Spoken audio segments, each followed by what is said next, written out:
దేవుని పరిశుద్ధ నామ స్తోత్రములు. ప్రభువైన యేసుక్రీస్తు నామములో మీ అందరికీ శుభములు తెలియజేస్తున్నాం. దేవుని యొక్క మహాకృపను బట్టి ఈ యొక్క ఆదివారమున దేవుని యొక్క సన్నిధిలో మనము ఆరాధన చేయడానికి, దేవుని స్తుతించడానికి, దేవుని యొక్క వాక్యాన్ని వినడానికి దేవుడిచ్చిన యొక్క ప్రశస్తమైన సమయాన్ని బట్టి ఎంతో ప్రభువును స్తుతిస్తున్నాను. దేవునికి స్తోత్రం. మరి యొక్క ఇండియా దేశంలో ఉన్న తెలంగాణ రాష్ట్రంలో ఇల్లందు అనే ప్రాంతం నుండి సియోను సంఘం తరపున మీకు ప్రభువైన యేసుక్రీస్తు నామములో శుభములు తెలియజేస్తున్నాను. యేసయ్య ఆశీర్వాద కృపా సన్నిధిని ఈ యొక్క ప్రోగ్రాంలోనికి మీరు వచ్చినందుకు మిమ్మల్ని అందరినీ ప్రభువైన యేసుక్రీస్తు నామములో ఎంతో ప్రేమతో ఆహ్వానిస్తున్నాం. దేవునికి స్తోత్రం. ప్రభునందు ప్రియమైన దేవుని బిడ్డలారా, ప్రభువైన యేసుక్రీస్తు వారు ఆయన ఆశ్చర్యకరుడైన దేవుడై ఉన్నాడు. ఆయన ఆలోచనకర్తగా, బలవంతుడు దేవుడుగా, నిత్యుడు తండ్రిగా, ఆయన సమాధాన అధిపతిగా మనకున్నందుకై ఎంతో ప్రభుని స్తుతిస్తున్నాను. దేవునికి స్తోత్రం. ప్రభునందు ప్రియులారా, దేవుని యొక్క వాక్యములోని మనం గమనించినట్లయితే మరి అపోస్తల కార్యములు 3వ అధ్యాయము 8వ వచనంలో ఒక అద్భుతమైన వాక్యాన్ని పరిశుద్ధాత్మ దేవుడి దినమున మనం జ్ఞాపకం చేస్తున్నాడు. అపోస్తల కార్యములు 3వ అధ్యాయము 8వ వచనం గమనించండి. వాడు దిగ్గున లేచి నిలిచి నడిచెను, నడుచుచు గంతులు వేయచు దేవుని స్తుతించుచు వారితో కూడా దేవాలయంలోనికి వెళ్ళెను. ఇక్కడ మనం గమనించినట్లయితే ప్రభునందు ప్రియులారా, ఒక పుట్టుకతో ఒక కుంటివాడు ఈ లోకంలో జీవిస్తున్నాడు. కుటుంబానికి చాలా భారంగా ఉన్నాడు. అయితే ప్రతిరోజు కూడా ఆ యొక్క నడవలేని ఆ యొక్క వ్యక్తిని శృంగారపు దేవాలయం దగ్గర తీసుకొచ్చి ఆ యొక్క దేవాలయం బయట కూర్చోబెట్టేవారు, మోసుకొని వచ్చేవారు. అయితే ఆ సంఘంలో అక్కడ భిక్ష అడుగుతూ తన జీవనము కొనసాగిస్తున్నాడు ఆ పుట్టుకతో ఉన్న కుంటివాడు. ఆ సందర్భంలో పగలు 3 గంటల వేళలో ప్రార్థన చేయటకు పేతురు, యోహాను వారు దేవాలయంకు ఎక్కి వెలుచున్నారు. దేవునికి స్తోత్రం. ఎక్కి వెలుచున్నారు అనే మాట ఒకసారి మనం ఆలోచన చేసినట్లయితే దేవునికి స్తోత్రం ప్రార్థనకు సూచనగా ఉంది. యేసుక్రీస్తు ప్రభువు వారు కూడా ఒక ఎత్తైన కొండ మీదకి వెళ్ళినప్పుడు పేతురు, యోహాను, యాకోబు వారు యేసుక్రీస్తు ప్రభుతో వారు నడిచి వెళ్ళారు. ఆ ఎత్తైన కొండ శిఖరములకు వెళ్ళినప్పుడు వారు రూపాంతరం చెందినట్లుగా దేవుని యొక్క వాక్యంలో నుండి మనము గమనిస్తున్నాం. దేవునికి స్తోత్రం. అయితే పుట్టినది మొదలుకొని ఒక కుంటివాడిగా ఉన్నాడు, నడవలేని స్థితిలో ఉన్నాడు, నిలబడలేని స్థితిలో ఉన్నాడు, తన పనులు తాను చేసుకోవడానికి కూడా చాలా ఇబ్బందికరంగా ఉన్నాడు, కుటుంబానికి చాలా భారంగా ఉన్నాడు. పిల్లరా గమనించినట్లయితే అయితే ఒక రోజున తీసుకొచ్చి ఆ కుంటివాడే వ్యక్తిని ఆ దేవాలయం బయట కూర్చోబెట్టినప్పుడు పగలు 3 గంటల సమయంలో దైవజనులు పేతురు, యోహాను ఆ యొక్క దేవాలయంలోకి వెళ్ళుట కొరకై వారు వస్తున్నప్పుడు ఆ దైవజనులు చూడగానే పేతురు, యోహాను దేవాలయంలో ప్రవేశించబోనప్పుడు వాడు చూచి భిక్షం అడుగుతూ ఉన్నాడు. మనం గమనించినట్లయితే మరి దేవుని వాక్యంలోని ఇక్కడ గమనించినప్పుడు 4వ వచనం చదువుకుందామండి. అపోస్తల కార్యము 3వ అధ్యాయం 4వ వచనం. పేతురును, యోహానును వారిని తేరి చూచి మా తట్టు చూడమని హల్లెలూయా. అప్పటికే పరిశుద్ధాత్మ చేత అభిషేకించబడిన పేతురు, యోహాను వారు 120 మంది మేడగదిలో దేవుని యొక్క సన్నిధిలో దేవుని శక్తి కొరకు, దేవుని యొక్క అభిషేకం కొరకు వారు కనిపెట్టారు, ప్రార్థించారు. దేవునికి స్తోత్రం కలుగుగాక. పరిశుద్ధాత్మిక అభిషేకం వారిపైన వచ్చినప్పుడు అద్భుతమైన కార్యాలు, ఆశ్చర్య కార్యాలు, మహత్కార్యాలు జరిగించట కొరకై ఆదరణకర్త అయిన పరిశుద్ధాత్మ దేవుడు వారితో ఉన్నాడు. అందుకనే పరిశుద్ధాత్మలో వారు మాట్లాడుతున్నారు. ఆ కుంటివాడిగా ఉన్న వ్యక్తితో మాట్లాడుతున్నారు. పేతురు, యోహాను వారిని తేరి చూచి మా తట్టు చూడమని, మా తట్టు చూడమని అనే మాటను ఒకసారి మనం ఆలోచన చేసినట్లయితే అది దేవుని యొక్క మాటగా మాట్లాడుతున్నారు. ఎప్పుడైతే ఆ మాట విన్నాడో ఆ కుంటివాడైన వ్యక్తి, ఆ భిక్షం అడుక్కునే వ్యక్తి అనుకుంటున్నాడు కదా, ఈరోజు ఏదో గొప్ప సహాయము నాకు చేస్తారేమో అనేసి ఆలోచన చేస్తున్నారు. కానీ దేవుని తలంపులు వేరు, అతని ఆలోచన విధానాలు వేరు, దేవుని యొక్క చిత్తం వేరు. దేవునికి స్తోత్రం కలుగును గాక. దేవుని యొక్క వాక్యములోని మనం గమనించినట్లయితే అప్పుడు అనుకుంటున్నాడు, వారి యొద్ద ఏమైనా దొరుకులని కనిపెట్టుచు వారి యందు లక్ష్యం ఉంచెను. దేవునికి మహిమ కలుగును గాక. ప్రభునందు ప్రియులారా, ఇక్కడ పేతురు గారు, దైవజనుడు పేతురు గారు కనపరిచిన విశ్వాసము చాలా ఉన్నతమైనది, విశేషమైనది, ఎంతో ఆశీర్వాదకరమైనది. దేవునికి స్తోత్రం కలుగును గాక. దేవుని యొక్క వాక్యములోని మనం గమనించినట్లయితే అంతటా పేతురు పరిశుద్ధాత్మ చేత నింపబడి మాట్లాడుతున్నాడు. ఆలోచన చదువుదామండి. వెండి బంగారములు నా యొద్ద లేవు, కానీ నాకు కలిగినదే నీకు ఇస్తున్నాను. నజరేయుడు యేసుక్రీస్తు నామమున నడవమని చెప్పి వాని కుడి చేయి పట్టుకొని లేవనెత్తెను. వెంటనే వాని పాదములను చీలమణులను బలము పొందెను. హల్లెలూయా. ప్రభువును దేవుని బిడ్డలారా, ప్రభువైన యేసుక్రీస్తునందు విశ్వాసం ఉంచిన దేవుని యొక్క బిడ్డల జీవితాల్లో దేవుడు అనేకమైన గొప్ప కార్యాలు ప్రభు చేస్తూ ఉన్నాడు. దేవునికి స్తోత్రం. విశ్వాసము చాలా విలువైనది. విశ్వాసము లేకుండా దేవునికి ఇష్టం అసాధ్యము. దేవుడు ఉన్నాడని, ఆయన ఫలము దయచేస్తాడని విశ్వసించాలి. మరి అపోస్తలుడైన పేతురు గారు పరిశుద్ధాత్మ చేత నింపబడి విశ్వాసముతో మాట్లాడుతున్నాడు. దేవునికి స్తోత్రం. ఆ యొక్క కుంటివాడికున్న ఆ కుంటితనమును తొలగించడానికి ప్రభువైన యేసుక్రీస్తు యొక్క కనికరము, ఆయన నామములో ఉండే స్వస్థత, ఆయన నామములో ఉండే ఆశీర్వాదము, ఆయన నామములో ఉండే అభిషేకము చాలా ఉన్నతమైనది, చాలా విశేషమైనది. అయితే ఈ వ్యక్తి అయితే కుంటివాడిగా ఉన్నాడు, కానీ ఈ దినాల్లో చాలా మంది ఆత్మీయ జీవితాల్లో దేవుని కోసం నిలబడలేని వారిగా ఉంటున్నారు. దేవుని కోసం పాటలు పాడలేని వారిగా ఉంటున్నారు.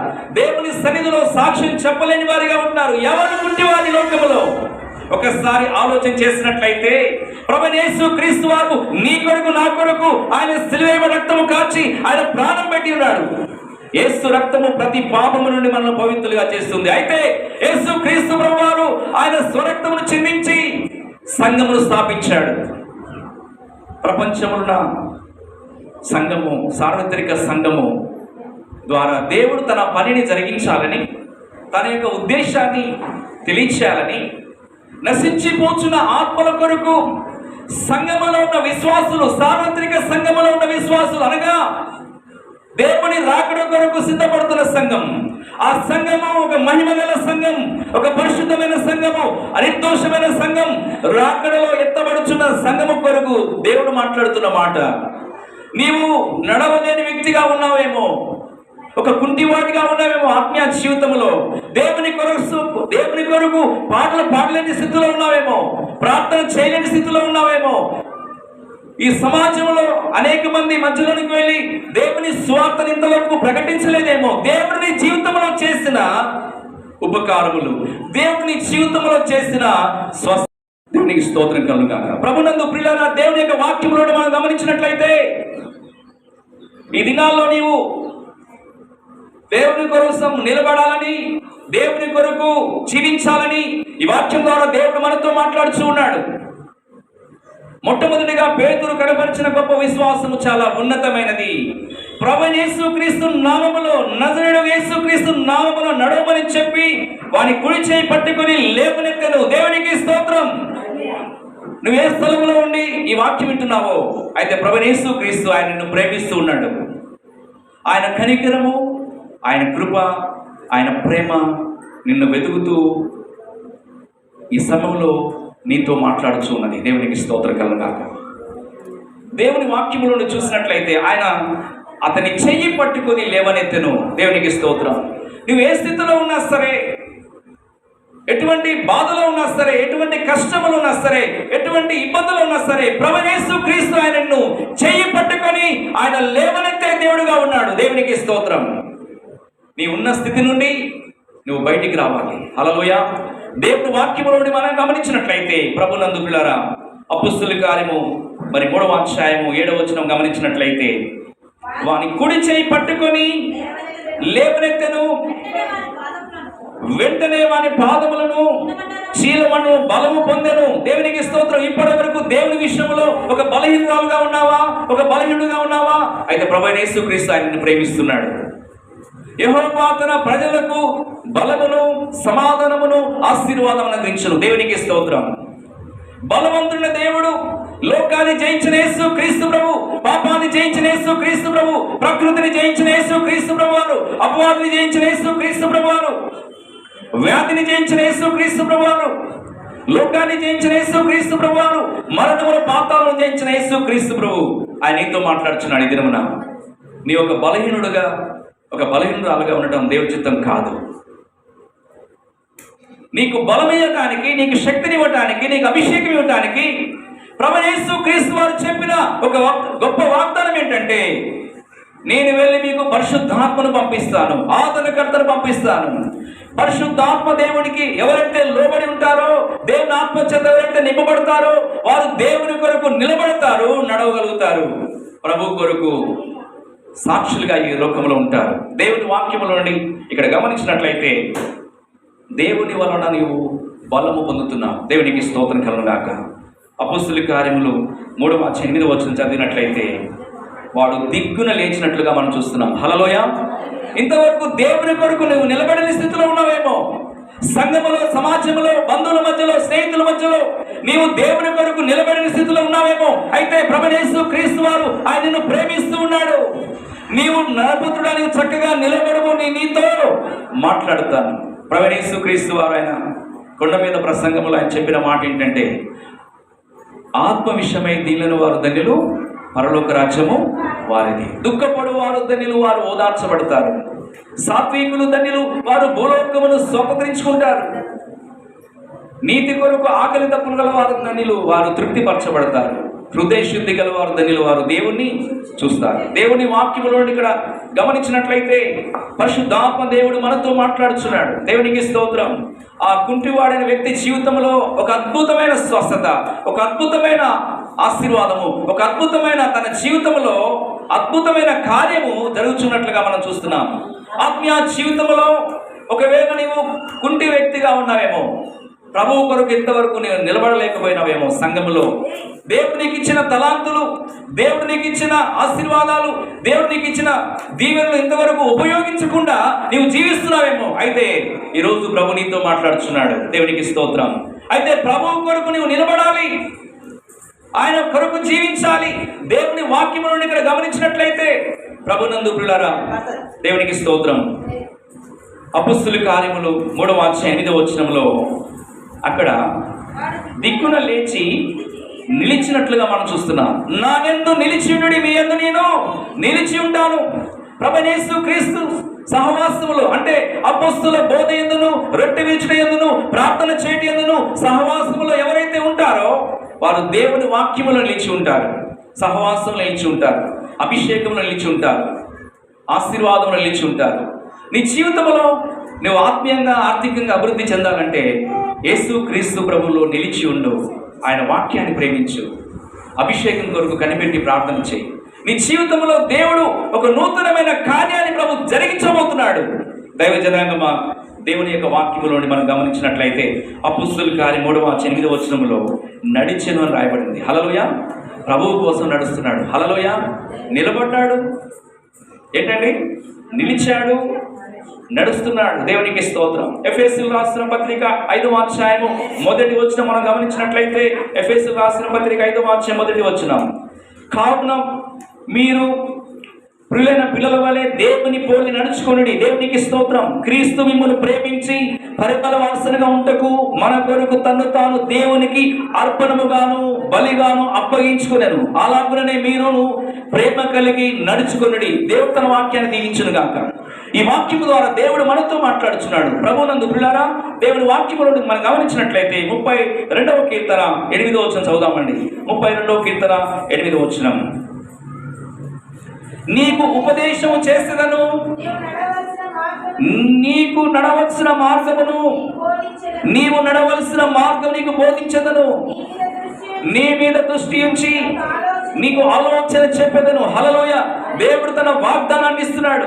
దేవుడి వాక్యం ఇచ్చిన ప్రేమైన దేవుని బిడ్డలారా, ప్రభువు మిమ్మల్ని ప్రేమిస్తున్నాడు, మీ కుటుంబాన్ని ప్రేమిస్తున్నాడు. దేవుడు మీకు ఇచ్చిన గర్భఫలము, సంతానాన్ని దేవుడు ప్రేమిస్తున్నాడు. నీకు ఉపదేశము చేసేదను, నీవు నడవలసిన మార్గము నీకు బోధించదను. నీవు ఆత్మీయ జీవితంలో నీవు ఒక కుంటివాడిగా కుంటిదానిగా ఉండడానికి దేవుని చిత్తం కాదు. నువ్వు ప్రభు కోసం నిలబడాలి, సంఘములో నిలబడాలి, సమాజంలో నిలబడాలి. దేవుని చిత్తములో నీవు నిలబడినట్లయితే దేవుని యొక్క మహిమ నీ మీద దిగి వస్తుంది, దేవుని యొక్క ఆత్మ నీ మీద దిగి వస్తుంది. కృపావరాలు నీ జీవితంలో ఆయన అనుగ్రహించే దేవుడై ఉన్నాడు. దేవుని వాక్యంలో ఇక్కడ గమనించినప్పుడు ప్రభునందు ప్రియులారా, పరిశుద్ధాత్మ దేవుడు కొన్ని సంగతులు మనకు తెలియజేస్తున్నాడు. ఎఫెసీయులకు రాసిన పత్రిక 4వ అధ్యాయము మొదటి 3 వచనాలు చదువుకుందాం. ఎఫెసీయులకు రాసిన పత్రిక కాబట్టి మీరు సమాధానమును బంధము చేత ఆత్మ కలిగించు ఐక్యమును కాపాడుకుంటూ శ్రద్ధ కలిగిన వారై ప్రేమతో ఒకరినొకడు సహించుచు మీరు పిలువబడిన పిలుపునకు తగినట్లుగా దీర్ఘశాంతముతో కూడిన సంపూర్ణ వినయముతోను సాత్వికముతోను నడుచుకొనవలెనని ప్రభువును బట్టి ఖైదీనైన నేను మిమ్మల్ని బతిమాలుకొనుచున్నాను. చాలండి. దేవుని వాక్యం నుండి మనం గమనించినట్లయితే, మీరు సమాధానమును బంధము చేత ఆత్మ కలిగించు ఐక్యమును కాపాడుకుంటేందు, ఐక్యతలో జీవం ఉంది. ఐక్యతతో సంఘం ప్రార్థన చేసినట్లయితే దేవుని యొద్ద నుండి అనేకమైన ఆశీర్వాదాలు వస్తాయి. దేవునికి స్తోత్రం. సమాజము రక్షణ పొందాలంటే, ఈ యొక్క దేశ ప్రజలు రక్షణ పొందాలంటే, మన చుట్టూ ఉన్న ప్రజలు రక్షణ పొందాలంటే సంఘములో ఉన్న విశ్వాసులందరూ కూడా ఐక్యతతో ప్రార్థించాలి, పట్టుదలతో ప్రార్థించాలి, విశ్వాసముతో ప్రార్థించాలి, విసుగుగా ప్రార్థించాలి, ఉపవాసంతో ప్రార్థించాలి, పరిశుద్ధాత్మలో ప్రార్థించాలి. ఐక్యత ఎక్కడైతే ఉంటుందో ఆ సంఘము దీవించబడుతుంది. దేవునికి మహిమ కలుగును గాక. దేవుని వాక్యములో చూసినట్లయితే, పరిశుద్ధాత్మ కలిగించు ఐక్యమును కాపాడుకుంటే ఎందుకు శ్రద్ధ కలిగిన వారై ఉన్నారంట. ప్రేమతో ఒకరినొకరు సహించుచు, దేవునికి స్తోత్రం.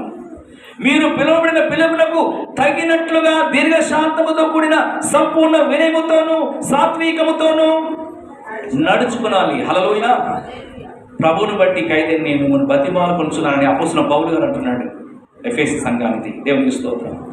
ఇంతవరకు ప్రభువునందు ప్రియులారా, యేసు క్రీస్తు ప్రభు ద్వారా, ఆయన యొక్క మహత్తరమైన శక్తిగల నామము ద్వారా మరి దైవజనుడు పేతురు విశ్వాసాన్ని కనపరిచి నజరుడు యేసు క్రీస్తు యొక్క నామములో చెయ్యి పట్టుకొని ఆ గుడ్డివాడిని లేవనెత్తినప్పుడు ఏమేనండి?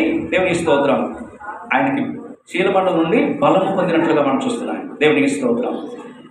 బలం వచ్చింది, ఆయనకున్న బలహీనత తొలగిపోయింది. నడవలేని స్థితిలో నుండి నడవగలిగే స్థితిలోనికి వచ్చాడు. కారణం ఏంటో తెలుసా అండి? పరిశుద్ధాత్మ కార్యం అక్కడ జరుగుతుంది. దేవునికి స్తోత్రం. అయితే లేచాడు, నిలిచాడు, నడుస్తూ ఉన్నాడు. దేవునికి స్తోత్రం. దేవుని వాక్యం నుండి ఇక్కడ గమనించినట్లయితే అపోస్తలుల కార్యము 3వ అధ్యాయం 8వ వచనం చూసినప్పుడు, ప్రభునందు ప్రియులారా, అపోస్తలుల కార్యములు 3వ అధ్యాయం 8వ వచనం,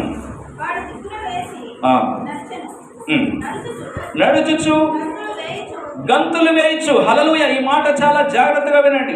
గంతులు వేయచ్చు, దేవుని స్తుతించుచు వాటితో కూడా దేవాలయంలోనికి వెళ్ళాడు. హల్లెలూయా.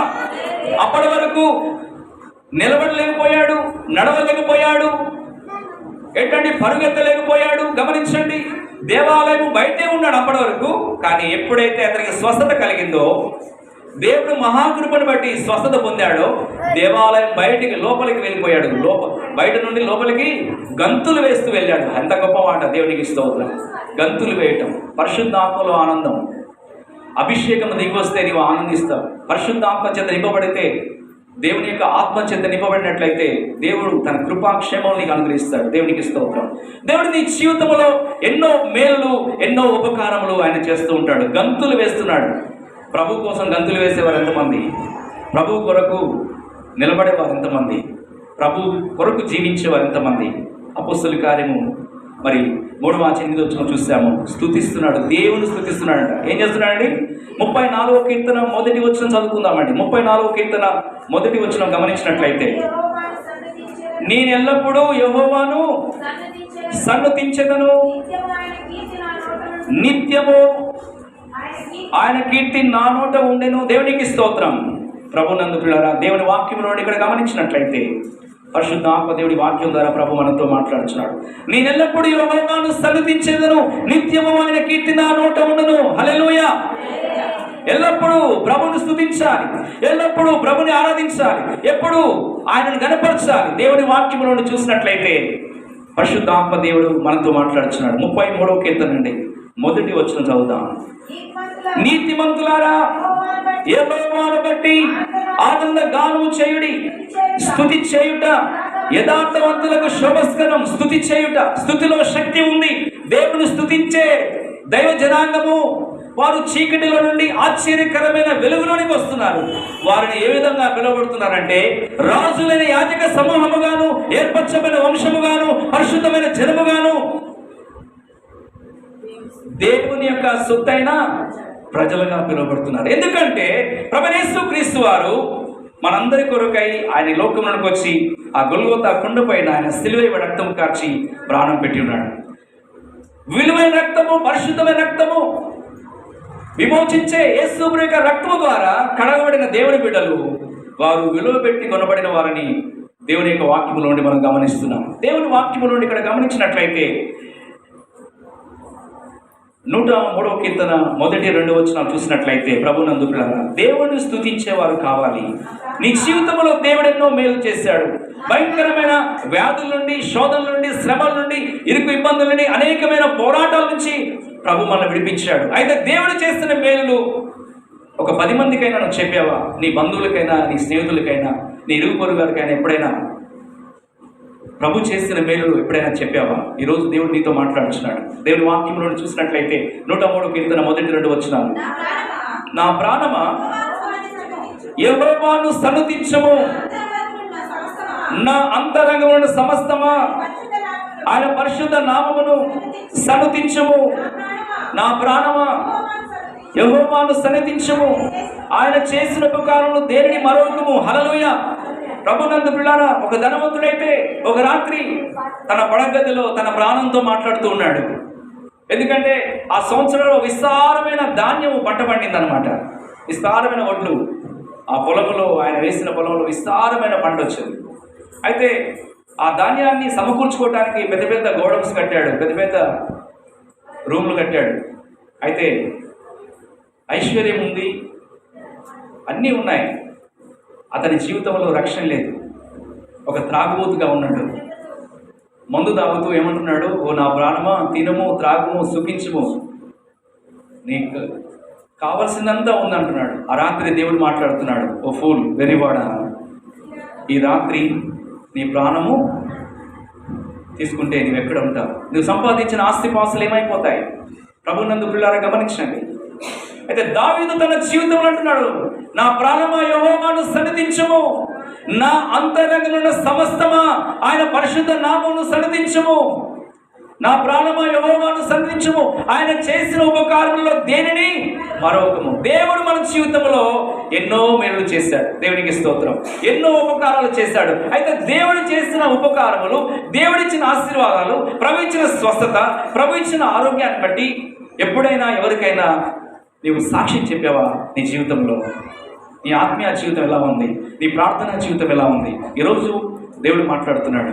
ఇంకా దేవాలయం బయట ఆ కుంటివాడిగా ఉన్నప్పుడు దేవాలయం బయట ఉన్నాడు. కానీ ఎప్పుడైతే స్వస్థత పొందాడో, ఎప్పుడైతే విడుదల పొందాడో, విమోచించబడ్డాడో, దేవాలయంలోనికి వచ్చి ఏంటండి దేవుడు స్తుతిస్తున్నాడు, గంతులు వేస్తూ ప్రభుని ఆరాధన చేస్తున్నాడు. దేవుని వాక్యంలో ఇక్కడ గమనించినట్లయితే అయితే వారితో కూడా అంటే ఒక ఫెలోషిప్లోనికి వచ్చాడు, సహవాసంలోనికి వచ్చాడు. అపొస్తలుల కార్యం చూడండి 3వ అధ్యాయం 8వ వచనం గమనించినట్లయితే అక్కడ వారితో కూడా ఏంటండి ఇప్పటి వరకు మనం గమనించినట్లయితే గంతులు వేశాడు, దేవుడు స్తుతించాడు. వారితో కూడా చాలా అండి, వారితో కూడా ఫెలోషిప్. మన జీవితంలో మన ఫ్రెండ్షిప్, మన ఫెలోషిప్ ప్రభువైన యేసుక్రీస్తు వారితోనూ, పరిశుద్ధాత్మతోనూ, దేవుని యొక్క అపొస్తల బోధలో, రొట్టె విరుచులలో, సహవాసంలో ఉండే దేవుని బిడ్డలతో మన యొక్క సహవాసం ఉండాలి. దేవుని వాక్యములో నుండి ఇక్కడ గమనించినట్లయితే యోహాను సువార్త 14వ అధ్యాయం 20వ వచనం గమనించినప్పుడు, యోహాను సువార్త 14వ అధ్యాయం 20వ వచనం అండి, 20వ వచనం, నేను నా తండ్రి యందును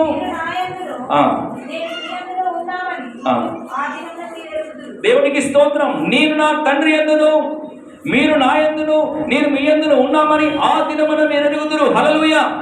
దేవునికి స్తోత్రం. ప్రతిదినము మన యొక్క ఆత్మీయ ప్రయాణములో, విశ్వాస జీవితంలో మనం ప్రభుతో సహవాసాన్ని కలిగి ఉండాలి. ప్రభు సన్నిధిలో ప్రార్థించాలి. దేవుడు ఎప్పుడు మెలకు ఆత్మ ఇస్తే అప్పుడు ప్రార్థన చేయాలి. మీరు శోధంలో ప్రవేశించుకున్నట్లు మెలకుగా ఉండి ప్రార్థన చేయమని దేవుడు మాట్లాడుతున్నాడు. దేవుడి వాక్యంలో చూసినట్లయితే ప్రభునందు పిల్లరా, ఇక్కడ రోమాపత్రిక 8వ అధ్యాయము 10వ వచనం చదివినట్లయితే, రోమాపత్రిక మరి 8వ అధ్యాయం 10వ వచనం, క్రీస్తు మీలో ఉన్న ఎడల మీ శరీరం పాప విషయమై మృతమైనది కానీ మీ ఆత్మ నీతి విషయంలో జీవమైనది. దేవునికి స్తోత్రం కలుగును గాక. దేవుని వాక్యం నుండి మనం గమనించినట్లయితే 26వ వచనం కూడా చదువుకుందామండి. అటువలే ఆత్మయు మన బలహీనతను చూసి సహాయము చేయుచున్నాడు.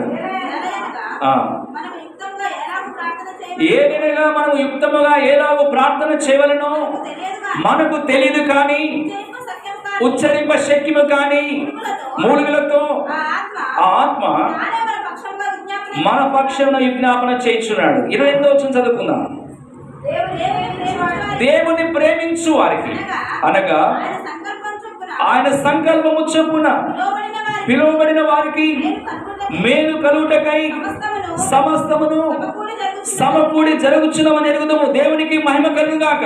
దేవునికి స్తోత్రం.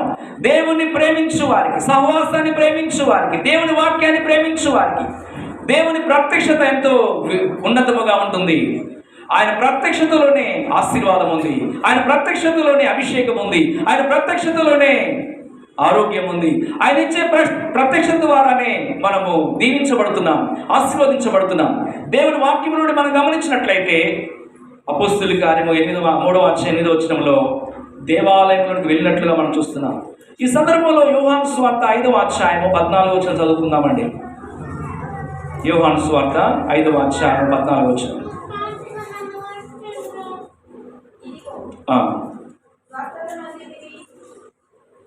ఇదిగో అటు తర్వాత యేసు దేవాలయంలో వాడిని చూచి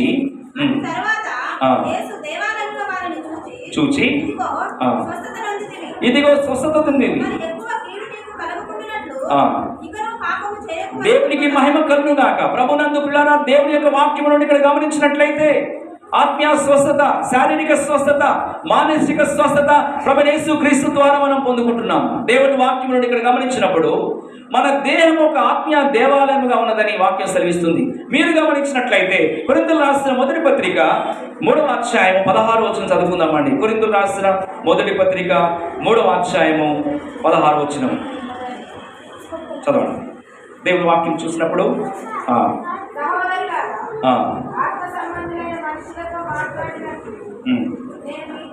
ఇక్కడ 1 కొరింథీ 3వ అధ్యాయం 16వ వచనంలో మీరు దేవుని ఆలయమై ఉన్నారని, దేవుని ఆత్మ మీలో నివసించునని దేవునికి మహిమ కలుగుగాక. మన ఆత్మీయ దేవాలయముగా మన యొక్క శరీరము, మన ప్రాణమును, ఆత్మను సజీవ యాగముగా దేవునికి సమర్పించుకోవాలి. దేవునికి స్తోత్రం. దేవుని వాక్యం చెప్తుందంటే మీరు దేవుని ఆలయమే ఉన్నారని, దేవుని ఆత్మ మీలో నివసించునని మీరు ఎరుగరా. ఎవడైనా దేవుని ఆలయం పాడు చేసినట్లయితే దేవుడు వారిని పాడు చేయను. దేవుని ఆలయం పరిశుద్ధమైనది, మీరు ఆ ఆలయమై ఉన్నారు. హల్లెలూయా. యేసుక్రీస్తు ప్రభువారు ఆయన ప్రేమ స్వరూపిగా, మహిమ స్వరూపిగా ఆయన మనలో నివాసం కలిగి ఉన్నారంటే మన శరీరము, ప్రాణము, ఆత్మను సజీవయాగముగా దేవునికి సమర్పించుకోవాలి. దేవుని వాక్యం నుండి ఇక్కడ గమనించినట్లయితే మన యొక్క ఆత్మీయ దేవాలయము ఎంతో ఉన్నతమైనది, ఎంతో విలువైనది, ఎంతో ఆశీర్వాదకరమైనది. దైవ జనాగమ దేవుని వాక్యం నుండి 6వ అధ్యాయము 19వ వచనం చదువుకుందాం. కొరింథీయులకు రాసిన మొదటి పత్రిక 6వ అధ్యాయము 19వ వచనం. మీ దేహము దేవుని వల్ల మీకు అనుగ్రహింపబడి మీలో ఉన్న పరిశుద్ధాత్మకు ఆలయమైనదని మీరు ఎరుగరా. మీరు మీ సొత్తు కారు. హల్లెలూయా. మనము దేవుని సొత్తుగా పిలువబడుతున్నాం. దేవుని యొక్క బిడ్డలుగా మనం పిలువబడుతున్నాం. ఏర్పరచబడిన వంశముగా మనం పిలువబడుతున్నాం. రాజులైన యాజక సమూహముగా మనం పిలువబడుతున్నాం. ఏర్పరచబడిన వంశముగా మనం పిలువబడుతున్నాం.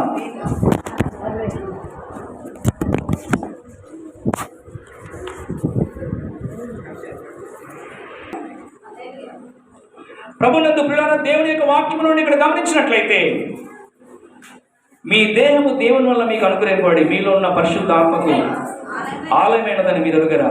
మీరు మీ సొత్తు కారు. దేవునికి స్తోత్రం.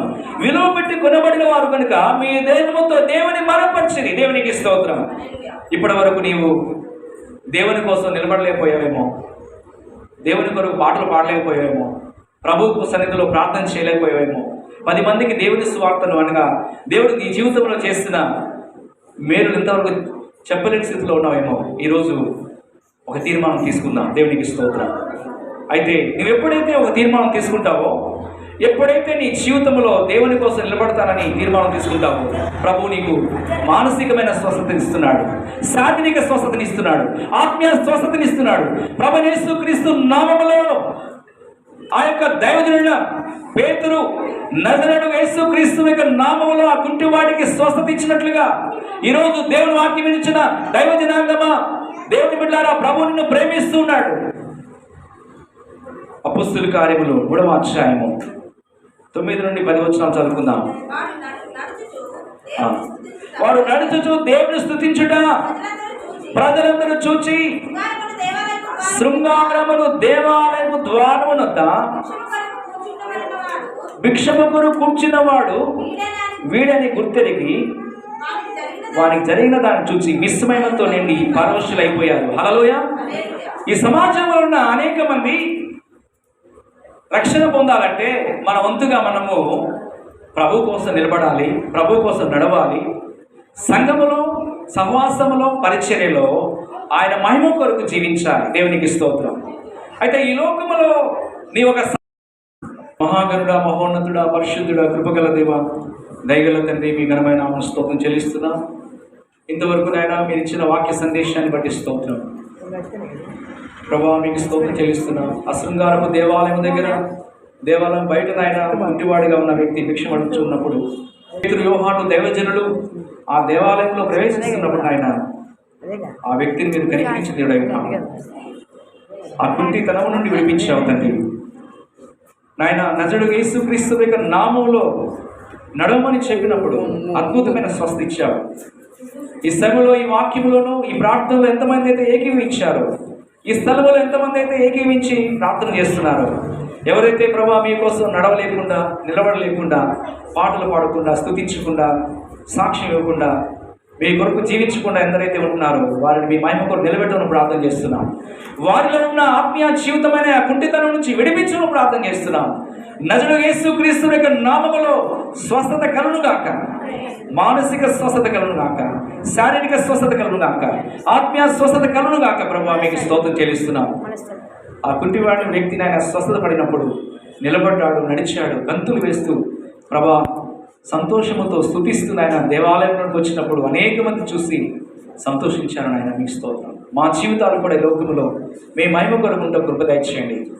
మా ప్రభా మీకు స్తోత్రం చెల్లిస్తున్నాం. పరిశుద్ధాత్మ చేత ప్రతి బిడ్డను అభిషేకించడం ప్రార్థన చేస్తున్నాం. ఆత్మీయ జీవితంలో ఎందరైతే కుంటితనంగా ఉన్నారో ప్రభా ఆయన వారి కొరకు ప్రత్యేకంగా ప్రార్థిస్తున్నాం. వారిని విడిపించండి, పరిశుద్ధాత్మ శక్తి చేత అభిషేకించండి. ప్రభువు యేసు రక్తములో స్వస్థత కలుగుగాక, ప్రభువు యేసు క్రీస్తు నామములో విమోచించబడుదురుగాక, పరిశుద్ధాత్మ చేత అభిషేకించబడుదురుగాక, కృపావరాలతో నింపబడుదురుగాక, ఆత్మీయ ఫలములతో నింపబడుదురుగాక. మరి వారి జీవితాల్లో ఉన్న శోధనను తొలగించండి. ఆర్థికంగా, ఆత్మీయంగా అన్ని విషయాలు తండ్రి ప్రతి కుటుంబాన్ని, ప్రతి బిడ్డను అభివృద్ధి పరచమని, ఆశీర్వదించమని యేసు ప్రభు నామములో స్తుతించి వేడుకుంటున్నాం తండ్రి. షాలోమ్.